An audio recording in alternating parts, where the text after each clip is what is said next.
నియోజకవర్గాల పునర్విభజనపై ప్రధాని మోదీకి వైఎస్ జగన్ లేఖ రాశారు. దక్షిణాది రాష్ట్రాల్లో సీట్ల తగ్గింపు లేకుండా చూడాలన్నారు.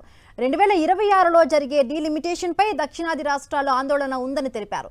తమ రాష్ట్రాల్లో నియోజకవర్గాలు తగ్గుతాయనే చర్చ ఆందోళన కలిగిస్తుందన్నారు వైఎస్ జగన్. కేంద్రం జనాభా నియంత్రణ పిలుపుతో గత 15 ఏళ్లలో దక్షిణాది రాష్ట్రాల్లో జనాభా తగ్గిందన్నారు.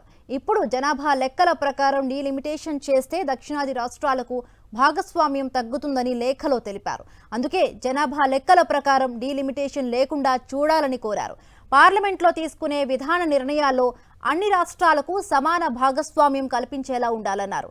అందుకే దక్షిణాన సీట్ల తగ్గింపు లేకుండా చూడాలని, అప్పుడే జాతీయ విధాన రూపకల్పనలో అన్ని రాష్ట్రాలకు సరైన భాగస్వామ్యం ఉంటుందని అభిప్రాయం వ్యక్తం చేశారు వైఎస్ జగన్. నియోజకవర్గాల పునర్విభజనపై ప్రధాని మోదీకి వైఎస్ జగన్ లేఖ రాశారు. దక్షిణాది రాష్ట్రాల్లో సీట్ల తగ్గింపు లేకుండా చూడాలన్నారు. 2026లో జరిగే డీలిమిటేషన్ పై దక్షిణాది రాష్ట్రాల్లో ఆందోళన ఉందని తెలిపారు.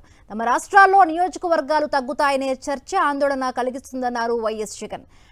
కేంద్రం జనాభా నియంత్రణ పిలుపుతో గత 15 ఏళ్లలో దక్షిణాది రాష్ట్రాల్లో జనాభా తగ్గిందన్నారు. ఇప్పుడు జనాభా లెక్కల ప్రకారం డీలిమిటేషన్ చేస్తే దక్షిణాది రాష్ట్రాలకు భాగస్వామ్యం తగ్గుతుందని లేఖలో తెలిపారు. అందుకే జనాభా లెక్కల ప్రకారం డీలిమిటేషన్ లేకుండా చూడాలని కోరారు. పార్లమెంట్లో తీసుకునే విధాన నిర్ణయాల్లో అన్ని రాష్ట్రాలకు సమాన భాగస్వామ్యం కల్పించేలా ఉండాలన్నారు. అందుకే దక్షిణాన సీట్ల తగ్గింపు లేకుండా చూడాలని, అప్పుడే జాతీయ విధాన రూపకల్పనలో అన్ని రాష్ట్రాలకు సరైన భాగస్వామ్యం ఉంటుందని అభిప్రాయం వ్యక్తం చేశారు వైఎస్ జగన్.